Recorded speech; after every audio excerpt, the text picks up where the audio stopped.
ఉద్యోగుల లెక్క తేలింది. అగో మనం మొన్ననే మాట్లాడుకున్నాం. ఈ ఉద్యోగులకు సంబంధించి లెక్కలు ఇస్తలేరు, ప్రభుత్వం గరం ఉందని అయితే తెలిసింది అది. ఎందుకంటే ఉద్యోగుల లెక్కలు ఇయ్యారంటే మొన్న 25 డేట్ వరకు ఇవ్వలేరు. నిన్ననైతే అప్పచెప్పినట్టు అయితే తెలుస్తుంది. ఏందో ఒకసారి అయితే చూద్దాం. 5.21 లక్షల మంది రెగ్యులర్ ఎంప్లాయీస్లతో సమానంగా టెంపరవరీ ఉద్యోగులు. అగో 5 లక్షల చిల్లర అంటే సమానంగా 5 లక్షలకు పైగా ఉంటే ప్రభుత్వ ఉద్యోగులు, వాళ్ళకు సమానంగా అవుట్సోర్సింగ్ ఉద్యోగులట. గిట్లనట. ఇక లెక్కనైతే ప్రభుత్వంకి అయితే అప్పచెప్పినట్టు ఏదో చూద్దాం.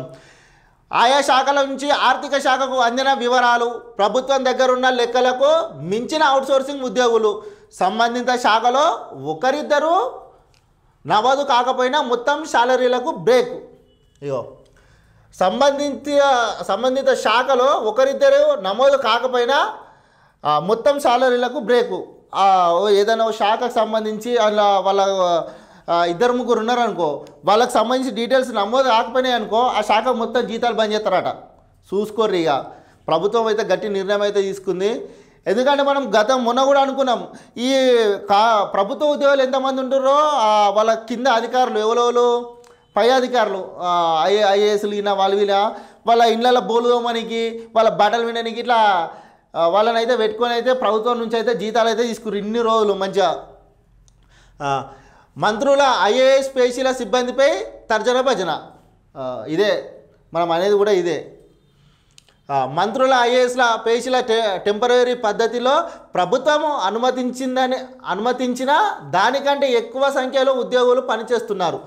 ప్రభుత్వము అనుమతించిన దానికంటే ఎక్కువ మంది ఉద్యోగులను అయితే పెట్టుకొని అయితే వాళ్ళకైతే జీతాలు అయితే ఇస్తుర్రు. వీరికి ప్రత్యేకంగా ఎలాంటి జీవోలు మెమోలు లేకపోవడంతో ఆర్థిక శాఖ పోర్టల్లో వారి వివరాలు తీసుకోవడం లేదని తెలిసింది. వాళ్ళకు ఎట్లాగైనా ఇప్పుడు సపోజ్ చెప్తున్నా, అధికారి ఉన్నాడు, ఐఏఎస్ అధికారి లేకుంటే కమిషనర్ ఎవరనో అధికారి ఉన్నాడు. ఆ అధికారి దగ్గర తన ఇంట్లో పర్సనల్ పని కోసం పెట్టుకుంటే వాళ్ళకి ఎలాంటి మెమోలు కానీ ఎలాంటి జీవోలు కానీ అయితే ప్రభుత్వం అయితే ఇయ్యది. ఎందుకంటే అది ఆయన టెంపరరీగా పెట్టుకున్నాడు. కానీ అక్కడ జరిగేది ఏం జరుగుతుందంటే ప్రభుత్వం నుంచి అయితే జీతాలు అయితే తీసుకురు ఇన్ని రోజులు. అట్లనైతే జరిగింది.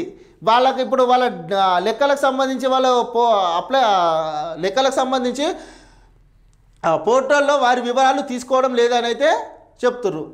ఎందుకంటే వాళ్ళు లాగిన్ చేయాలంటే వాళ్ళ డీటెయిల్స్ ఉండాలి కదా, అవి ఏం లేవని అయితే పోర్టల్ అయితే తీసుకుంటలేదట. దాదాపు 400 మంది టెంపరరీ ఉద్యోగులు మినిస్ట్రియల్ ఐఏఎస్ ఛాంబర్లలో పనిచేస్తున్నారు. వీరికి శాలరీ చెల్లింపుల విషయంలో భారీగానే ఉన్నట్టు తెలిసింది. దాదాపు రూపాయలు 100 కోట్ల వరకు నెలకు చెల్లింపులు చేస్తున్నారు. 100 కోట్ల వరకట. ఏంది పైసలు అనుకుంటుర్రా, ఏమనుకుంటుర్రా? ఎవరు పెట్టమన్నారు వాళ్ళను? ఏంది ఇన్ని పైసలు? ఎలాంటి మెమో లేకుండా ఎలాంటి అపాయింట్మెంట్ లేకుండా తీసుకొని ఈ దగ్గర ఐఏఎస్ ఛాంబర్లు, మినిస్ట్రియల్ ఛాంబర్లు వీళ్ళ దగ్గరనే పని చేస్తురట. ఇన్ని పైసలు. అందుకనే మొన్నటిదాకా లెక్కలు చెప్పుర్రా నాయన అంటే ఎవరు కూడా చెప్పలేరు, భయపడ్డారు. ఇప్పుడైతే చెప్తారు. ఇక ప్రభుత్వం ముక్కుపా వీళ్ళని మొత్తం ఇట్లా దగ్గరికి మొత్తం టైట్ చేస్తుంది కాబట్టి ఇప్పుడైతే లెక్కలు అయితే చెప్తుర్రు.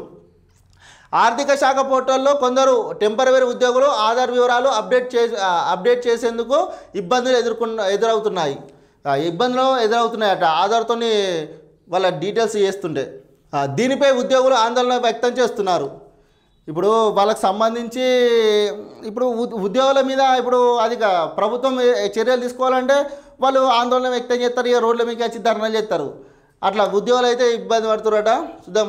గ్రాంట్ యునైటెడ్ యూనివర్సిటీలు సొంత ఆదాయం నుంచి జీతాలు చెల్లింపు చేసేలా ఉన్న ప్రభుత్వ సంస్థల్లో టెంపరరీ ఉద్యోగుల విషయంపై త్వరలో ప్రభుత్వం ఒక నిర్ణయం తీసుకోనున్నట్టు తెలుస్తుంది. అంటే వాళ్ళకి సంబంధించి ఆ శాఖలలో వాళ్ళే జీతాలు ఇచ్చుకునే దాంట్లో ప్రభుత్వం వాళ్ళ దానిపైన అయితే సొంత అయితే కొద్ది రోజుల నిర్ణయం అయితే తీసుకునడానికి సిద్ధంగా ఉందట. అయితే ఇట్లా ఒక శాఖ ఇప్పుడు ఏదైనా ఒక శాఖ ఉందనుకో, సపోజ్ పంచాయతీ శాఖనన్నా ఏదైనా ఒక శాఖ, ఆ శాఖలో ఏది ప్రభుత్వ ఉద్యోగులు 2 ఉంటే ఇంకో శాఖలో అందులో 2 టెంపరరీ ఉద్యోగులు, ఒక దాంట్లో 4 ఉంటే ఇంకో దాంట్లో 2 ఉంటారు. అయితే ఇట్లా ఇష్టానుసారంగా ఇట్లా టెంపరరీ ఉద్యోగులను పెట్టుకొని ఇప్పుడు ప్రభుత్వానికి అయితే తలనొప్పి అయితే తీసుకొచ్చారు. 1000 కోట్లు ఏంది 100 కోట్లు అట. డైరెక్ట్ నెలకు 100 కోట్లు వెళ్ళి ఇస్తురట. అంటే ఎలాంటి మెమోలు ఎలాంటి అపాయింట్మెంట్ లేకుండా ఇట్లా టెంపరరీగా పెట్టుకుంటే ఏంది పరిస్థితి? వాళ్ళ స్వార్థాల కోసం వాళ్ళు పెట్టుకురు, కానీ ఇప్పుడు ఇబ్బంది అయితే మస్తు ఎదుర్కొంటారు.